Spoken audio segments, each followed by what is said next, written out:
AICC प्रवक्ता कुलदीप सिंह राठौर ने केंद्रीय मंत्री किरेन रिजिजू के हिमाचल दौरे को निशाने साधा है। राठौर ने कहा कि भाजपा आपातकाल को लेकर देश भर में झूठ फैला रही है। साथ ही उन्होंने कहा कि केंद्रीय मंत्री कहना कि देश में 2014 के बाद बोलने की आजादी मिली ठीक नहीं है। राठौर ने कहा कि देश में एजेंसियों का दुरुपयोग हो रहा है, यह अघोषित आपातकाल है। इस दौरान कुलदीप सिंह राठौर ने पेड़ों के अवैध कटान का भी मामला उठाया। उन्होंने वन विभाग पर जिम्मेदारी से कम न करने का आरोप लगाया है। साथ ही मुख्यमंत्री के पास विभाग होने के नाते इस मुद्दे पर तुरंत कार्रवाई की मांग की। एआईसीसी प्रवक्ता कुलदीप सिंह राठौर ने कहा कि भाजपा देश भर में आपातकाल को लेकर दुष्प्रचार कर रही है। आपातकाल के दौरान संपूर्ण क्रांति के नाम पर विद्यार्थी, मजदूरों और अर्धसैनिक बलों को भड़काया गया था। इस पर कार्रवाई करना आवश्यक था और देश के हालात सुधरने के बाद बैलेट पेपर पर चुनाव हुए। उन्होंने कहा कि देश में जनता पार्टी की सरकार बनी, लेकिन 2.5 साल में ही मनमुटाव के कारण गिर गई। राठौर ने किरेन रिजिजू के बयान पर आपत्ति जताते हुए कहा कि किरेन रिजिजू का बयान 2014 के बाद बोलने की आजादी मिली ठीक नहीं है। राठौर ने कहा कि यह बयान तथ्यात्मक रूप से गलत है। भाजपा आज अपने ही बड़े नेता अटल बिहारी वाजपेयी के योगदान को नकारने का काम कर रही है। राठौर ने आरोप लगाया है कि भाजपा एजेंसियों का दुरुपयोग कर रही है। अपने विरोधियों को दबाने के लिए ईडी और सीबीआई जैसी एजेंसियों का इस्तेमाल कर रही है। उन्होंने कहा कि भाजपा वॉशिंग मशीन बन गई है, पार्टी में जाने वाले भ्रष्टाचार के आरोपी नेता साफ होकर निकलते हैं। राठौर ने कहा कि न्यायपालिका पर भी दबाव बनाने का प्रयास किया जा रहा है। यह अघोषित आपातकाल की निशानी है। पंजाब दस्तक के लिए सुरेंद्र राणा की रिपोर्ट। इस देश में हुआ, तरक्की हुई और बड़े काम हुए, वो 2014 के बाद हुए। उससे पहले कुछ इस देश में था नहीं। और ये अपने बड़े नेता वाजपेयी साहब, उनके देश के प्रति जो योगदान था, उस योगदान को भी नकारने का प्रयास जो है ये कर रहे हैं। सभी लोग जानते हैं जिन्होंने इतिहास पढ़ा है कि देश की आज़ादी में कांग्रेस पार्टी का कितना बड़ा योगदान रहा है।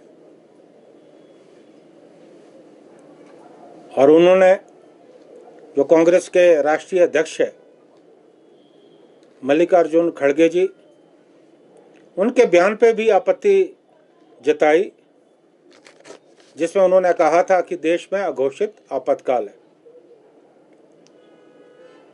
उन्होंने ये कहा, अगर अघोषित आपातकाल होता तो कांग्रेस के नेता सलाखों के पीछे होते।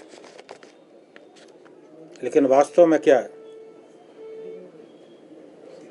देश में अघोषित आपातकाल। जिस ढंग से जो हमारी संवैधानिक संस्थाएं हैं इस देश में, उन संस्थाओं का दुरुपयोग हुआ है, आज से पहले कभी नहीं हुआ। आप ईडी की बात करें, आप सीबीआई की बात करें, इन तमाम एजेंसीज का इस्तेमाल अपने विरोधियों की आवाज दबाने के लिए हो रहा है।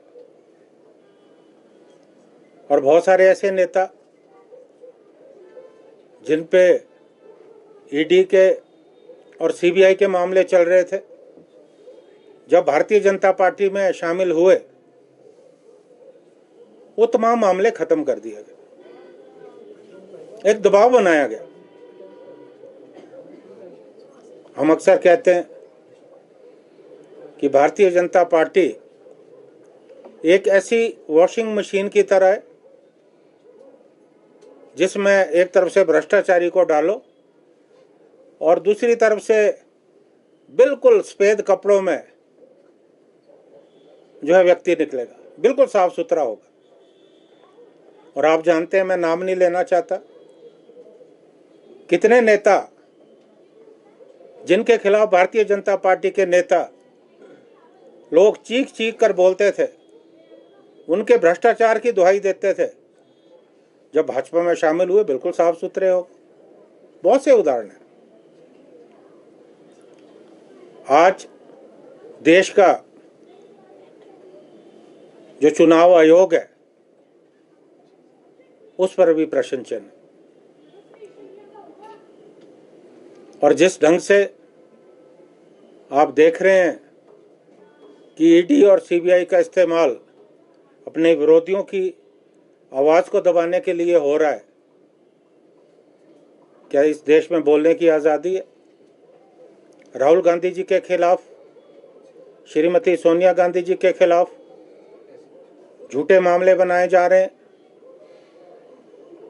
उन्हें कहीं ना कहीं झूठे केसों में फंसाने का प्रयास हो रहा है और देश की जनता ये सब कुछ जो है समझती है।